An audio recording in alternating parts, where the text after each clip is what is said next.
दीपकजी केसरकर साहेब, त्याचबरोबर पालकमंत्री अब्दुल सत्तार साहेब, जिल्हाधिकारी छत्रपती संभाजीनगर यांचं शिष्टमंडळ येथे दाखल झालेलं आहे। या मराठवाड्याच्या पावनभूमीमध्ये, या क्रांतिमय मातीमध्ये, ज्या मातीनं या महाराष्ट्राचा, या मराठवाड्याचा धगधगता इतिहास ज्वलंत ठेवला, अशा छत्रपती शिवरायांच्या स्मारकाभोवती गेल्या 14 दिवसापासूनचा हा जो मराठवाड्याचा लढा आहे, मराठवाड्याच्या सर्वांगीण न्याय हक्काचा जो लढा आहे, याची दखल घेऊन सन्माननीय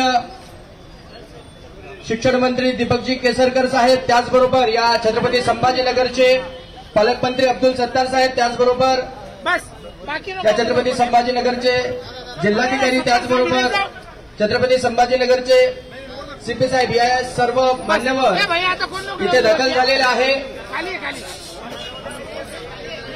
कृपया मीडिया बांधवांच्या फ्रेंडला जागा द्या।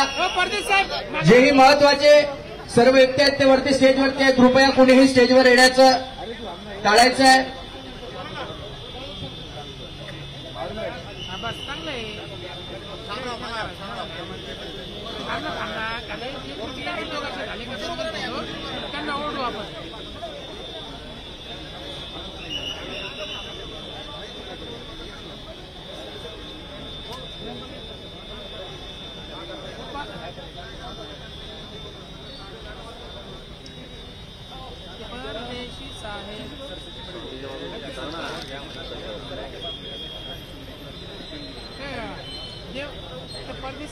थोडं मागवा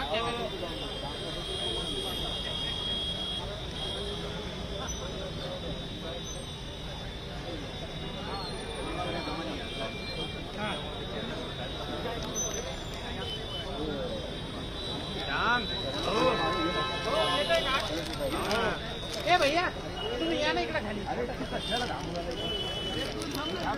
तुम्ही या ना, आणि तू आणि तुमची शॅडो येते त्याच्यामध्ये, मग तुम्ही या पायरीवर लोक अडवा ना खाली। काही थोडंसं उशीर आल्याबद्दल मी दिलगिरी व्यक्त करतो।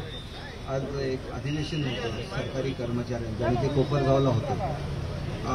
मी खरं तर सकाळी 5ला विमानाने निघणार होतो, परंतु रात्री 2-2:30च्या दरम्यान आदरणीय मुख्यमंत्री महोदय म्हणाले की तुम्ही दुपारी चला, आणि मुख्यमंत्री महोदयांनी जवळजवळ 1-1.5 तास मला वेगवेगळ्या विषयाच्या संदर्भात मार्गदर्शन केलं आणि तुम्हाला सांगायला सांगितलं आणि तुम्हाला विनंती करायला सांगितलं की आपण आपलं उपोषण सोडावं। आणि त्या दृष्टीने आल्याबरोबर पहिली मीटिंग ही सर्व अधिकारी आणि पालकमंत्र्यांच्या अध्यक्षतेखाली झाली आणि त्याच्यामध्ये छत्रपती शहाजीराजेंचं भव्य स्मारक हे वेरूळ येथे करण्याचं त्या ठिकाणी तो प्रस्ताव लवकरात लवकर मुख्यमंत्री महोदयांकडे जाईल आणि ते एक काम मार्गी लागलं, जो तुमच्या निवेदनाचा एक भाग होता। त्याच्यानंतर आपण जे निवेदन दिलेलं आहे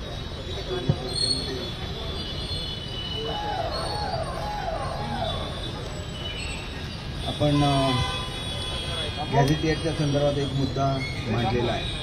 तसा मुद्दा कॉमन आहे, कारण इतर सुद्धा आंदोलनं चालू आहेत। तर आपण दोघांनाही विश्वासात घेऊ अशा संदर्भात सीएमसीत लवकरच निर्णय घेते। म्हणजे हा मुद्दा त्यांनी मान्य केला की हा गॅझेटियरचा जो मुद्दा आहे तो, कारण इतर आंदोलकांना सुद्धा त्यांनी काही शब्द दिलेले आहेत, तर तुम्हाला एकत्रित ह्याच्यावर न्याय 100% मिळेल। मी आपल्याला, कारण काय शेवटी हे एक मोठं आंदोलन आहे, याच्यातली एकीसुद्धा टिकली पाहिजे की आंदोलनामध्ये दुही झाली असं कुठे होऊ नये, असं स्वतः मुख्यमंत्री महोदयांचं म्हणणं आहे। त्या दृष्टीने आपण विश्वास ठेवू की हा मुद्दा सुद्धा आम्ही लवकरच चर्चेला आणू। त्याच्यानंतर आपण EWS आरक्षणच्या संदर्भात लिहिलेलं आहे। तर कसं आहे की दुसरं आंदोलन, दुसरं आपल्याला आरक्षण मिळाल्याशिवाय EWS काढणं, आता सुद्धा मोठ्या प्रमाणात मराठा समाजाची भरती चालू आहे वेगवेगळ्या पोस्टवर, तर त्याला कुठेतरी खीळ बसेल। तर त्या दृष्टीने आणि कोर्टाने सुद्धा काही स्टे दिलेला नाही आपल्या आरक्षणाला, त्यामुळे 10% जे आरक्षण आहे जे एक्सक्लुझिव्हली मराठा समाजासाठी आहे ते चालू राहील। आणि दुसरं कुठलं मिळालं तर मग आपण EWSचा विचार करू। हा तुमचा मुद्दा क्रमांक 2 होता। तुमच्या ह्याच्यामध्ये मुलांचं शिक्षण पूर्णपणे मोफत करावं अशी एक मागणी आपण केलेली होती. मराठवाड्यापुरता याचा विचार करत असताना जे तालुके ह्युमन इंडेक्समध्ये कमी आहेत त्या तालुक्यापुरतं ट्रायल बेसिसवर ही स्कीम चालू करावी असं एकंदर मत आहे. कारण महिलांचं शिक्षण आपण नुकतंच मोफत केलेलं आहे. ताबडतोब हे केलं तर मग पूर्ण इतर कॉलेजेस आणि खूप मोठा बोजा या पर्टिक्युलर पिरियडमध्ये आला तर मग आपलं बजेटसुद्धा कोलॅप्स होऊन जातं. आपण मराठवाड्यापुरता ह्याचा विचार करू आणि औरंगाबाद म्हणजे संभाजीनगर डिव्हिजनचे जे जिल्हे आहेत त्याच्यामध्ये किती तालुके आपण एक रिपोर्ट पाठवा याच्याखाली येतात ह्युमन इंडेक्सच्या ह्याच्या त्याच्यापुरता आपण तो विचार 100% करू. आपण एक अधिवेशनची मागणी केलेली आहे. आता आचारसंहिता थोड्या दिवसात लागणार आहे त्याच्यामुळे विशेष अधिवेशन लगेच बोलवता येते की नाही ते आपल्याला जरा चर्चा करून ठरायला लागेल. राज्यपाल महोदयांशी करायला लागेल, अध्यक्षांशी करायला लागेल, सभापतींशी करायला लागेल. तर त्यांनी त्याचा विचार करतो म्हणून सांगितलेला आहे. अनुशेषच्या संदर्भात त्यांना मान्य आहे की अनुशेष भरून काढला पाहिजे. त्याच्यासाठी ते स्वतंत्र कमिटी अपॉइंट करून त्याच्यावर कारवाई करतील. आपण आत्महत्याग्रस्त कुटुंबांना मदत करण्याचा विषय बोललेला आहे. ती सुद्धा मदत करण्याचं त्यांनी सकारात्मक जीव घेण्याचा मान्य केलेला आहे. त्याच्यानंतर कौशल्य विकास मी कालच आपल्याला बोललो होतो. कौशल्य विकास आपण सुरू करू.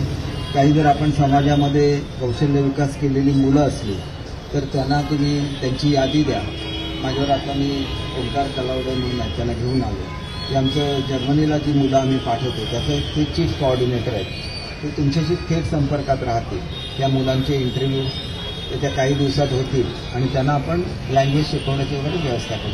मग समाजामध्ये एक चांगलं मेसेज जाईल की आपण समाजासाठी काहीतरी चांगलं केलं आहे.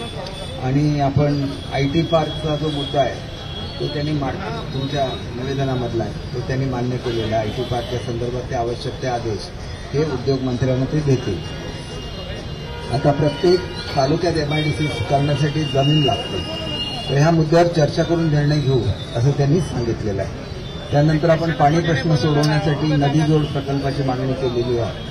त्याच्यामध्ये वॉटर ग्रीड हे मराठवाड्यासाठी ऑलरेडी आमच्या सरकारने मान्य केलेलं आहे. त्यामुळे हा काय आपला प्रश्न शिल्लक राहणार नाही.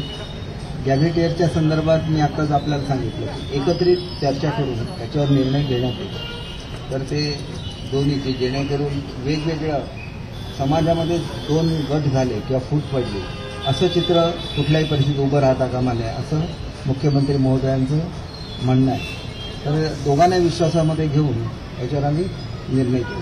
नाहीतर काय होईल की आपण आपल्या एकंदरीत जे एकी आहे मराठा समाजाच्या क्रांती मोर्चाची ती एकीस्वा तशीच राहिली पाहिजे असं मुख्यमंत्री महोदयांचं याच्यावर म्हणणं आहे.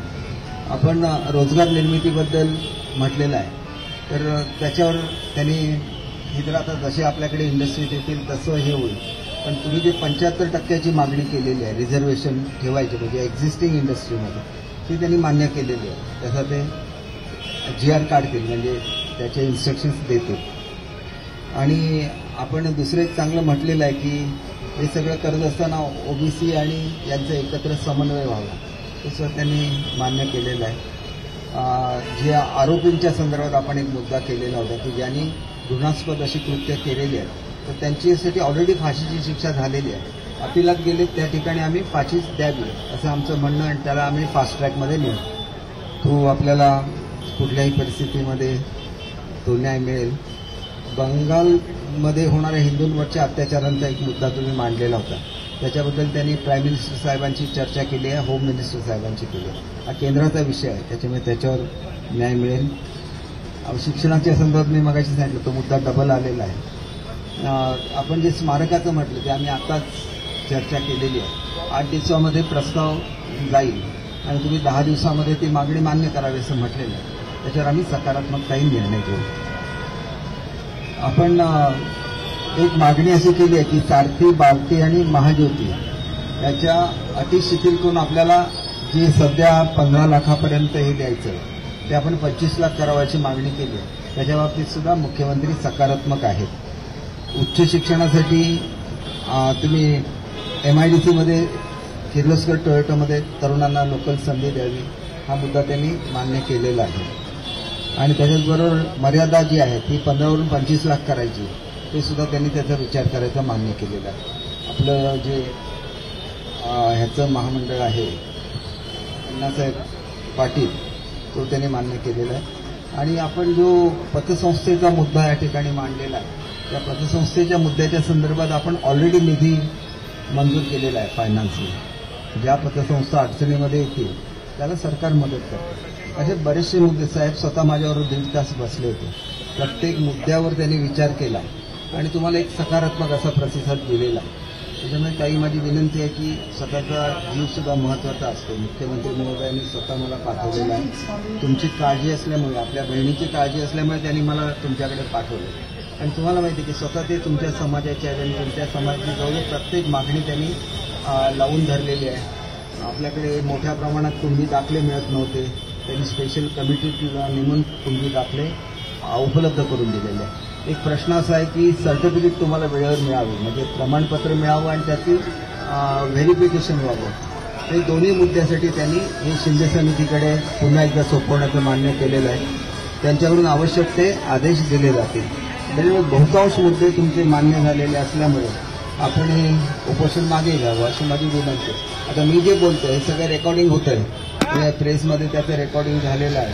तर त्याच्यामुळे आपण आता उपोषण मागे घ्यावं सगळ्यांनाच विनंती आहे. कारण काही प्रतिकात्मक आहेत तुमच्या सगळ्यांच्या वतीने आणि एवढ्या तरुण वयामध्ये त्यांनी चांगलं असं उपोषण आपल्या समाजासाठी केलं आहे.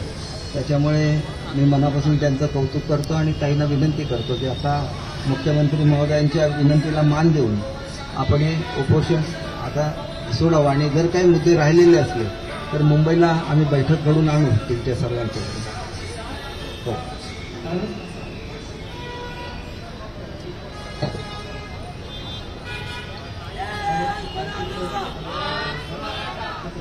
खरं म्हणजे उपोषणाचा 14वा दिवस असेल आज आणि प्रकृती अतिशय ताईंची खालावलेली आहे. आपण आलात निश्चितपणे त्याच्याबद्दल हे कृपया पोलिसांना विनंती आहे ते माईक थोडासा वेळ बंद करायला सांगा तिकडचा. तर 14वा दिवस असल्यामुळे प्रकृती खूपच जास्त खालावलेली असल्यामुळे आपण आलात आणि मुख्यमंत्री साहेबांशी जी चर्चा झाली त्यावेळेस आपणही होता तिथे. तर त्याप्रमाणे बऱ्यापैकी सगळं इथे चालू आहे. जे आपण जे बोलतोय ते सगळं त्या पद्धतीने आहे. पण यामध्ये सगळ्यात महत्त्वाचा प्रश्न आहे गॅझेटियरचा. तर आमचं म्हणणं होतं की हैदराबादचं गॅझेटियर लागू करावं आणि त्याप्रमाणे कुणबी म्हणून आरक्षण द्यावं. कारण 1884चं जे गॅझेटियर आहे त्यामध्ये सगळी नोंद कुणबी म्हणून आहे, एक पण नोंद मराठा म्हणून नाही. आणि आता जर बघितलं तर सगळे मराठा आहेत, कुणबींची संख्या काहीच नाही. तेच न्याय लावून आपल्याला कुणबी म्हणून आरक्षण देता येऊ शकतं. आणि फक्त यातला एक मुद्दा जो आम्हाला सांगायचा इथे तर आम्ही हैदराबाद स्टेटमधून इथे आलो आणि हैदराबाद स्टेटमधून इथे आल्यानंतर आमचा फायदा काहीच झाला नाही. आता 2 दिवसानंतर मुक्ती संग्राम दिन आहे.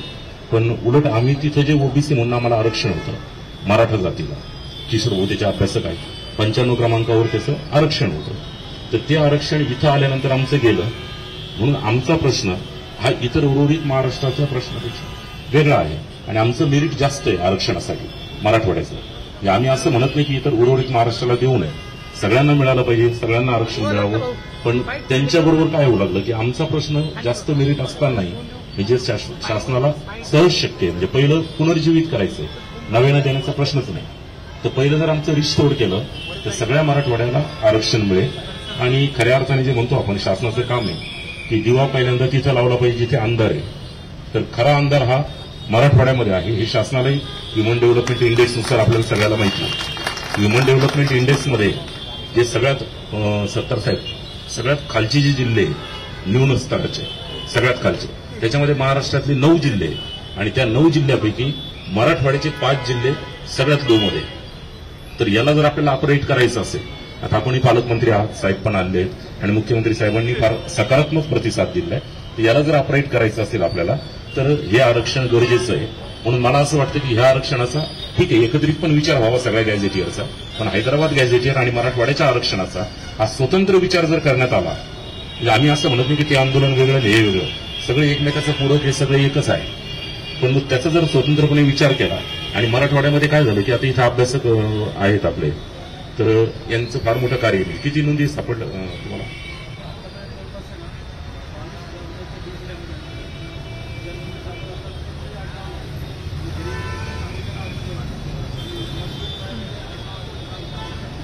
म्हणजे आता हे डॉक्टर उद्धव घोडके जे सांगतायत सर, आमच्याकडे आडनावाची पद्धत नाही.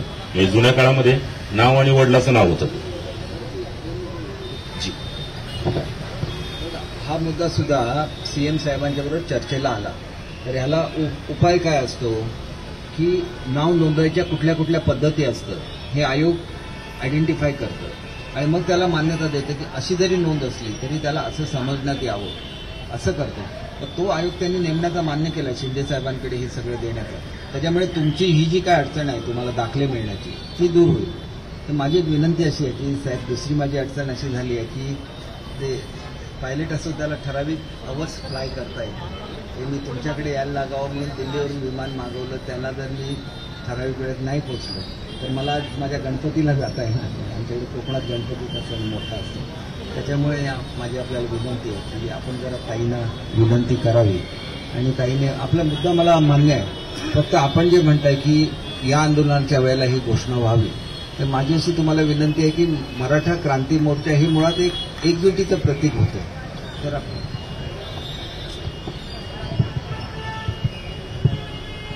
साहेब, आम्हाला तुमची ती विनंती 100% मान्य आहे. तुम्ही दोन्हीही उपोषणकर्त्याला एकत्र घ्या किंवा जे उपोषण मनोजदादा करताय त्यांच्या हाताने जरी केलं तरी आम्हाला काही हरकत नाहीये. आमच्या त्या गोष्टीला कुठेही विरोध नाही. त्या माणसांचा जो त्याग आहे तो आम्हा समाज म्हणून सर्वांना मान्य आहे.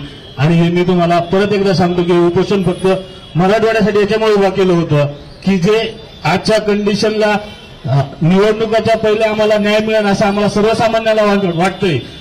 तोच न्याय अपेक्षित ठेवून आम्ही हे मराठवाड्यापुरतं उपोषण केले. कुठलेही जातीवाद किंवा कुठलेही फूट पाडण्याचं काम नव्हे. त्यामुळे तुम्हाला विनंती, तुम्हाला त्या बाबतीत काय निर्णय घ्यायचा आहे तुम्ही ठोस आश्वासन द्या. आणि मराठवाड्यातील शेतकऱ्यांच्या, कष्टकऱ्याच्या, कामगारांच्या मुलांना तुम्ही शिक्षण मोफत करताय ही आमची मागणी मान्य करा. आम्ही तुमच्या सर्व गोष्टी ऐकायला तयार आहोत.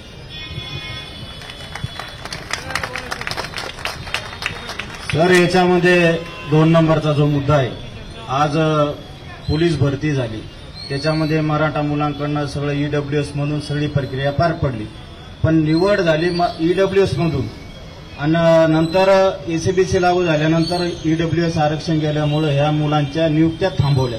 असे आमचे समाजाचे 450 ते 500 मुलं आहेत. त्याच्यातीलच एक आमची ताई आलेली इथं.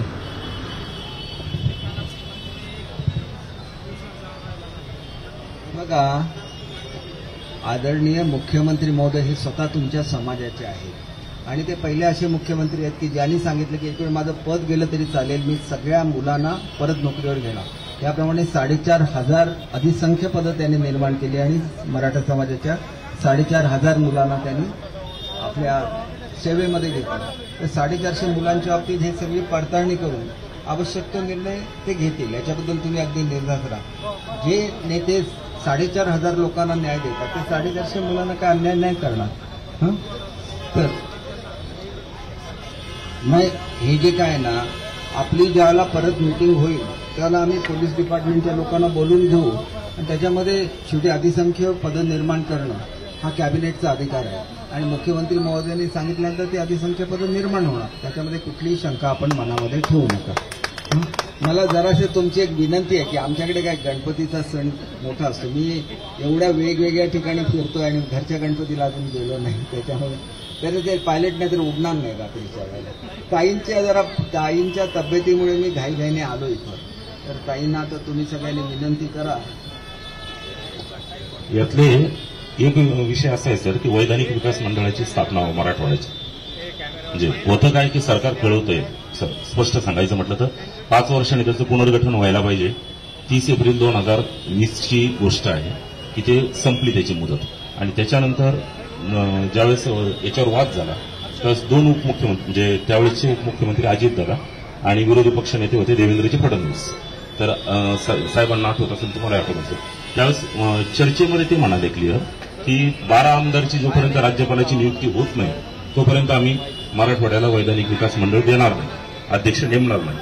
आणि त्याच्यानंतर मग 30 एप्रिल 2022ला ज्यावेळेस समजा आता दोन्ही सत्तेत आहेत, कोण मागणारे पण आहे आणि त्यावेळेस तर देवेंद्र फडणवीसांचं वाक्य होतं की आम्ही भीक नाही किंवा मराठवाड्याला ही भीक नाहीये, आम्ही भिकारी नाहीये, तर तो आमचा हक्क आहे आणि तो हक्क आम्ही मिळवणारच. मागणारे देणारे दोघं एकत्र आहे. तर मला असं वाटतं हा निर्णय तुम्ही आचारसंहितेपूर्वी निकालात काढायलाच हवा. मी गेल्याबरोबर सीएम साहेबांची उद्या दुपारी भेटणार आहे. त्यालाही तुमच्या भावना मी लक्षात घेईन आणि तुम्हाला न्याय मिळवून देईल. त्याच्यामध्ये काही अडचण येणार नाही.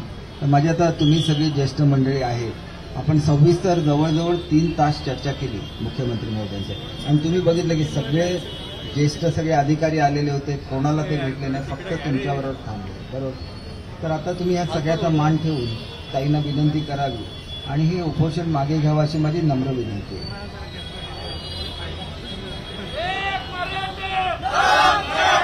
हे बघा, आपण आता आम्हाला 1-2च मुद्दे राहिले, त्यांच्याशी सुद्धा चर्चा करून त्या मुद्द्यावर आम्ही योग्य तो निर्णय घेतो. तर आपण आता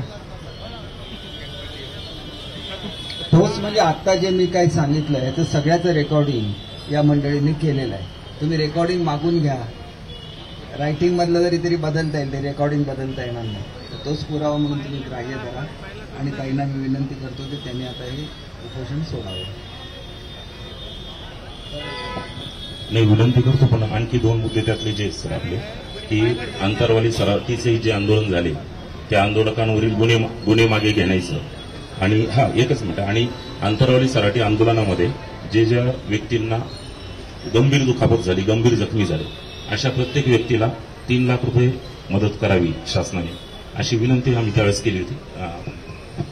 एक गोष्ट अशी आहे की ज्या ठिकाणी गंभीर स्वरूपाचे गुन्हे नाही आहेत ते मागे घेतले जातील. जे गंभीर स्वरूपाचे, कोणी घर जाळलं काय झालं तर ते गंभीर स्वरूपाचा गुन्हा होतो. जे गंभीर स्वरूपाचे गुन्हे नाहीत ते मागे घेण्याच्या संदर्भात आम्ही कमिटी नेमू आणि त्या ठिकाणी ते मागे घेतले जाते. आणि तुम्ही आर्थिक मदत जी सांगितलेली आहे त्याच्यामध्ये ज्यांनी ह्या प्रकरणामध्ये आपले जीव गमावलेले आहेत त्यांना आपण करणार. फक्त अमाऊंट मी इथं घोषित करू शकत नाही कारण ते मुख्यमंत्री महोदयांचा अधिकार असतो. तर ते ठरवून आपल्याला घोषणा करतील, पण काही ना काही आपण त्यांना निश्चितपणे देऊ. जे जखमी झालेत त्यांना आणि त्या इतरांना तर सांगितलंच की आपण त्यांना मदत करू. मी आता विनंती करतो ताई की आपण थोडंसं ताईंना विनंती करा.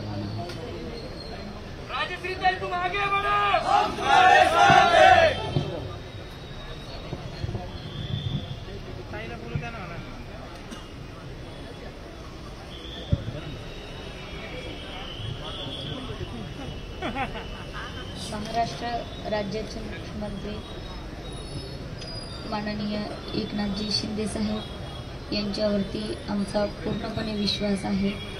कारण ते स्वतः जातीनं मराठा आहेत. मराठवाड्याबद्दल त्यांना, मराठा समाजाबद्दल नेहमीच आस्था आहे. जसं की साहेब तुम्ही सांगितलं की दोन्ही आंदोलनकर्त्यांशी चर्चा करण्याचं, तर मी एवढंच सांगेल की आमच्यासाठी श्रेय महत्त्वाचं नसून मराठवाड्यातील मराठा समाजाला न्याय मिळवून देणं महत्त्वाचे.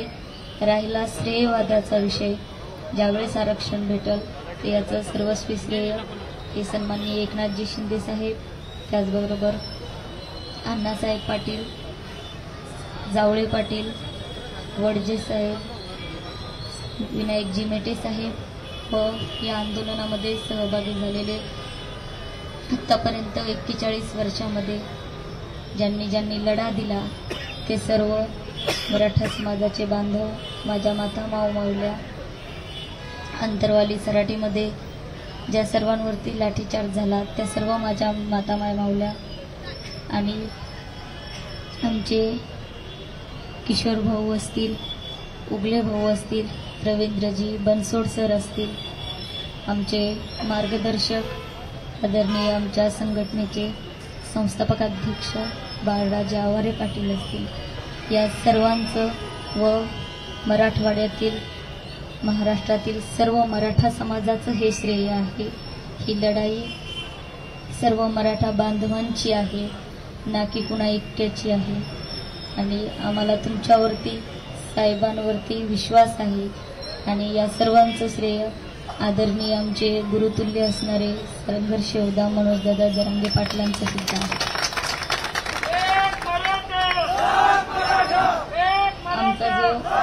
आमच्या ज्या 23 मागण्या होत्या त्यापैकीच्या बऱ्यापैकीच्या मागण्या तुम्ही मंजूर केलेल्या आहेत. आमचं शेवटचं एवढंच म्हणणं आहे की हैदराबाद गॅझेटियर मराठवाड्याला लागू करण्यासाठीचा तुम्ही आम्हाला वेळ सांगा.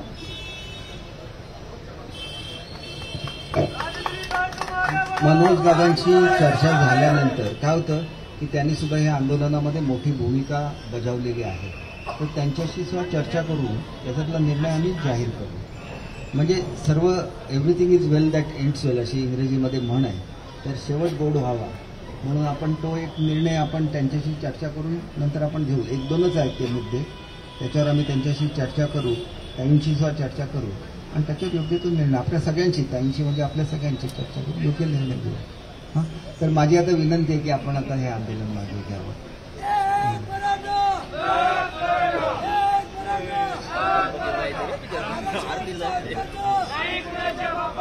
ते करणार त्यावेळेला डिक्लेअर आपल्याकडूनच दिलंय. फक्त एक मी आपल्याला विनंती काय करतो, एक 2-3 दिवस आपण धीर धरा, सगळं एकत्र आपण करून टाकू. तो जो मुद्दा आहे ना तो सगळ्यांकडून एकत्र आलेला आहे. त्याच्यामुळे आम्ही एकाच ठिकाणी घोषणा केली तर ती चुकीची ठरेल. त्याच्यामुळे मला वाटतं ते तर आता ताईंना आपण विनंती करा. ताईचं म्हणणं आहे फक्त एक्झॅक्ट एक डेट सांगा मला की हे किती दिवसाच्या आत करणार.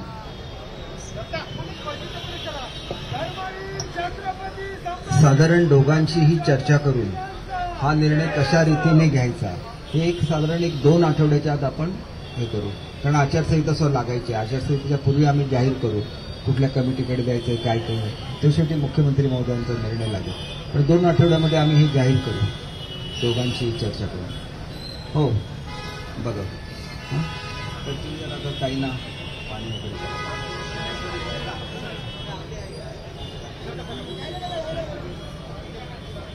नाही मला तुम्ही सांगा, मी त्याचा पाठपुरावा करतो.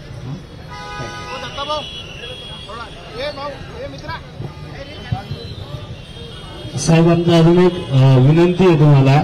आम्ही मराठवाड्यात काम करत असताना 72 छत्रपती शिवाजी महाराज आणि महापुरुषांच्या स्मारकाची मागणी आलेली आहे. तर त्या सर्व ठिकाणचे डॉक्युमेंट्स आम्ही तुम्हाला पोहोच करतो. ते येत्या 10 दिवसात सर्व स्मारकाला मान्यता देण्यात यावी एवढीच तुम्हाला विनंती. आणि याच्यानंतर महापुरुषाच्या स्मारकाबाबतीत तुम्ही कुठलीही परवानगी 10 दिवसात सरकारने दिली पाहिजे असं तुम्ही आदेश काढा, एवढी आम्ही तुम्हाला विनंती करतो. सर्वात महत्वाचं जे स्मारक आहे ते आपल्याला माहिती आहे की छत्रपती शहाजीराजेंचं आहे. ते आपण लगेच करून घेऊ. उरलेली तुम्ही लिस्ट द्या, क्रमाक्रमाने आपण त्याला मान्यता देऊ. पालकमंत्री साहेब इथं आहेतच, खरं तर त्यांनी घोषणा केली पाहिजे, पण ते त्यांच्या वतीने मी आपल्याला सांगतो. मी आपल्याला विनंती करतो की आपण जरा ताईंना जरा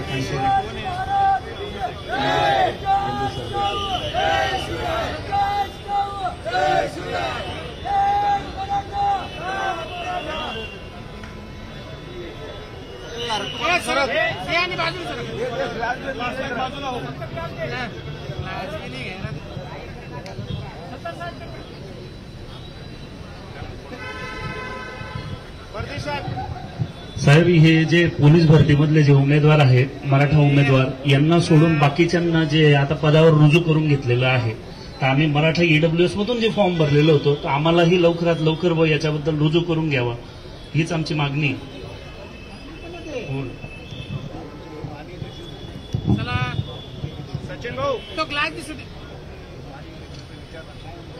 जसं की साहेबांनी 2 आठवड्याचा अवधी आपल्याला दिलेला आहे, त्यांच्या या शब्दाचा मान देऊन उपोषण स्थगित केलेलं आहे.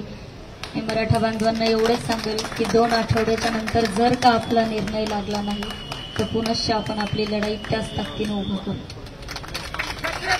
शिवाजी महाराज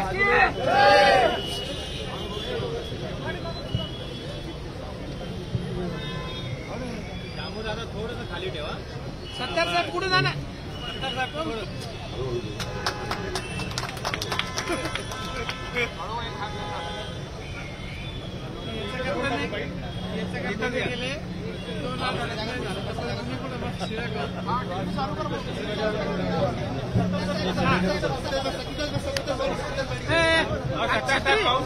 70 कॅमेरा ऑपरेट करता कृपया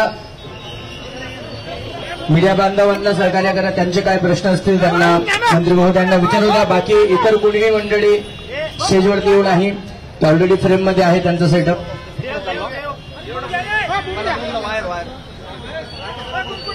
माझा पण घ्या.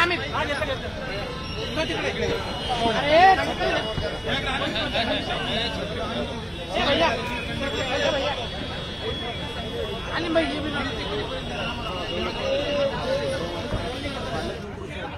ठेवा ना. तो पण माईक ठेवा.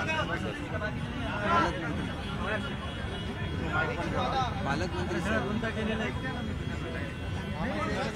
हा माईक द्या ना. आपला माईक द्या. सागर सर तुम्ही खाली बसा.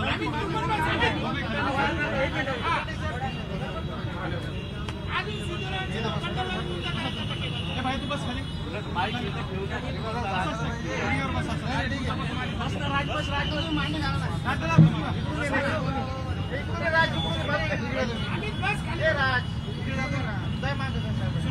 या ठिकाणी राजश्रीताईंनी जे उपोषण केले होते आणि 14 दिवस आपली तब्येत अतिशय नाजूक असताना सुद्धा त्यांनी आपलं उपोषण कायम ठेवलेलं होतं. या दृष्टीने आपल्या समाजाचं एक शिष्टमंडळ हे काल मुख्यमंत्री महोदयांना मुंबई येथे भेटलं.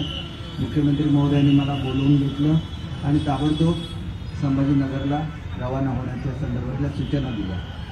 आणि त्याच्यानंतर काल रात्री जवळजवळ 2:30-3 वाजता माझी मुख्यमंत्री महोदयांची चर्चा झाली आणि त्यांनी मला असं सांगितलं की सकाळी 5च्या विमानाने जाण्याऐवजी तू दुपारी त्या ठिकाणी जा, कारण मला प्रत्येक मुद्द्यावर चर्चा करायची. त्याप्रमाणे त्यांनी प्रत्येक मुद्द्यावर चर्चा केली आणि स्वतः त्याच्यावर कागदावर लिहून मला याप्रमाणे निर्णय आपला असल्याचं सांगितलेलं आहे. स्वतः ते अतिशय संवेदनशील आहेत या प्रश्नाच्या संदर्भात. आणि आपल्याला माहिती आहे की 10% आरक्षण देत असताना जगातला सगळ्यात मोठा सर्वे हा त्यांनी 21 दिवसामध्ये करून घेतला. हे सुद्धा एक जगामध्ये रेकॉर्ड आहे की 10 लाख लोक हा सर्वे करत होते आणि संपूर्ण समाजाचा सर्वे त्या ठिकाणी झाला. आणि त्याच्यामुळे आताचं जे आरक्षण दिलं हे कोर्टाने त्याला स्थगिती दिलेली नाही आहे, हे सुद्धा वैशिष्ट्य आहे. आणि दुसरी जी क्युरेटिव्ह पिटिशन आपण सुप्रीम कोर्टामध्ये केलेली होती ती सुद्धा ऐकण्याचं सुप्रीम कोर्टाने मान्य केलेलं आहे. हा एक मराठा समाजाचा खूप मोठा विजय आहे. परंतु आपलं मराठी क्रांती मोर्चा आणि एकंदरीतच ह्या चळवळीचं वैशिष्ट्य असं राहिलेलं आहे की सर्व समाजामध्ये असलेली एकी हे ह्या आंदोलनाचं वैशिष्ट्य आहे. त्याच्यामुळे राजश्रीताईंनी मांडलेले मुद्दे, मनोजदादा जरांगे पाटील साहेबांनी मांडलेले मुद्दे, हे दोघांचे एकत्रीकरण करून जी काही घोषणा करायची आहे गॅझेटियरच्या संदर्भात ते आदरणीय मुख्यमंत्री महोदय करतील. आणि मुख्यमंत्री महोदयांचं ठामपणे मत असं आहे की हे जे काही आंदोलन एकंदर उभं राहिलं त्याची असलेली एकी ही खऱ्या अर्थाने समाजाची ताकद आहे आणि ती एकी कायम राहावी म्हणून दोघांशी चर्चा करून ते निर्णय घेतील. आणि त्याच्यामध्ये विशेषतः मनोजदादांनी याच्यावर खूप काळ काम केलेलं आहे, त्या लढ्याचं नेतृत्व सुद्धा केलेलं आहे. त्याच्यामुळे त्यांचा योग्य तो मान ठेवून त्याच्यावर आवश्यक तो निर्णय घेतला जाईल. आपण मी जे काही सांगितलेले मुद्दे आहेत हे सगळे आपण चर्चेच्या वेळेला ऐकलेले आहेत आणि त्याच्यामुळे आपण सुद्धा आपल्या माध्यमातून हे मराठवाड्याच्या जनतेपर्यंत पोचवाल अशी मी अपेक्षा करतो. या आंदोलनाला आपण जी प्रसिद्धी दिली त्याच्याबद्दल सर्व मीडिया, वृत्तपत्र सर्वांचे आभार मानतो. राजश्रीताई आणि त्यांच्या सर्व सहकार्यांनी, हे सर्व त्यांचे ज्येष्ठ सहकारी आहेत ज्यांनी या लढ्याचं नेतृत्व केलं, त्यांनी मुख्यमंत्री महोदयांच्या विनंतीला मान देऊन या ठिकाणी उपोषण स्थगित केलं, त्याच्याबद्दल त्यांचे सुद्धा आभार मानतो. धन्यवाद. जय हिंद, जय महाराष्ट्र. मराठवाडा गॅजेटियर लागू करण्याची मागणी करून मान्य करण्याचं आश्वासन दिलेलं आहे. ही मागणी मान्य करून सगळ्या सोयऱ्यांचा जो GR तुमच्या सरकारने काढला होता. मी आपल्याला 2 गोष्टी सांगतो की मनोजदादांच्या ज्या मागण्या आहेत त्याच्यामध्ये सगळे सोयऱ्यांचा GR आहे आणि गॅजेटियरची सुद्धा मागणी आहे. इथं सर्व जी लोक बसलेले आहेत कार्यकर्ते सगळ्यांनी एकत्र काम केलेलं आहे. मनोजदादांचे जवळ निकटचे सहकारी राहिलेले आहेत, त्यांना सुद्धा मनोजदादांच्याबद्दल आदर आहे. आणि सगळ्यांचंच म्हणणं असं आहे की मनोजदादांचा योग्य तो आदर ठेवून या सगळ्या प्रकरणामध्ये निर्णय घेण्यात यावा आणि आमच्या मुख्यमंत्री महोदयांचं तेच मत आहे. त्याच्यामुळे सगळ्यांचं एकमत झालेलं आहे. तर मला आता खरं तर आमच्या गणपतीला जायचं आहे आणि मला नंतर फ्लाईट उडायची परवानगी नाही आहे म्हणजे आपल्या ह्याच्यावरून. सर एक छोटा प्रश्न आहे. एअरपोर्टवरून. सर एक छोटा प्रश्न आहे. मनोज जरांगेंना अनेक आता जी आश्वासनं दिलीत त्यातले बरेच आश्वासनं मनोज जरांगेंना 1 वर्ष आधी किंवा मध्ये दिलेली नाही, आहेत. बघा, त्याबद्दल काही विचार नाही झालेला. मग एक आता गोष्ट काय? अशी आहे की जो सगळ्यात मोठा सर्वे झाला मराठवाड्यामध्ये आणि जो मराठवाड्यातल्या मराठा समाजाच्या हिताचा होता तो कुणबी मराठा याचं रेकॉर्ड पूर्णपणे आदरणीय शिंदे साहेबांनी तयार केलं आणि हे मनोज दादांच्या सांगण्यावरून केलं. ही फार मोठी अचिव्हमेंट आहे. एवढी मोठी मुवमेंट कधी झालेली नव्हती. त्याच्यामुळे ज्या कुटुंबांच्या संदर्भात हे दाखले मिळालेले आहेत त्या दाखल्यावरून त्यांना सर्टिफिकेट्स कशी देता येतील आणि जात पडताळणी कशी करता येईल याची सुद्धा चर्चा झालेली आहे. त्यांच्यावरच्या चर्चेमध्ये आम्ही ते त्यांना मनोज जरांगे सांगू. उद्यापासून उपोषणाला बसतायत. उद्या रात्री शेवटी असं आहे की दादांशी माझे सुद्धा चांगले संबंध आहेत. मागच्या वेळेला ज्यावेळेला ते नवी मुंबईला आले होते त्यावेळेला मी त्यावेळेला उपस्थित होतो आदरणीय मुख्यमंत्री महोदयांच्या बरोबर आणि त्याच्यामुळे मुख्यमंत्री महोदय जी काही जबाबदारी आम्हा त्यांच्या सहकार्यांवर टाकतील ती घेऊन आम्ही मनोज दादांना भेटू. आवश्यकता असेल तर मी त्यांना विनंती करेन की आपण स्वतः मुंबईला या आणि चांगला असा शेवट म्हणजे everything is well that ends well असं म्हटलं जातं. ज्याचा शेवट गोड होतो ते सगळे गोड असतं आणि त्याच्यामुळे तशा पद्धतीने हा प्रश्न मिटावा असं मला वाटतं. धन्यवाद. मराठा समाधान अपेक्षा करावी का की हा गोड शेवट होणार आहे लवकर? शेवट 100% गोड होणार आणि छत्रपती शिवाजी महाराज समोर आहे. त्यांना नमन करून सांगतो की मुख्यमंत्री महोदयांनी त्यांची शपथ घेऊन सांगितलेलं होतं की आपण आरक्षण देणार आणि 10% आरक्षण त्यांनी दिलं. एवढा मोठा सर्व करून. थँक्यू. शेवट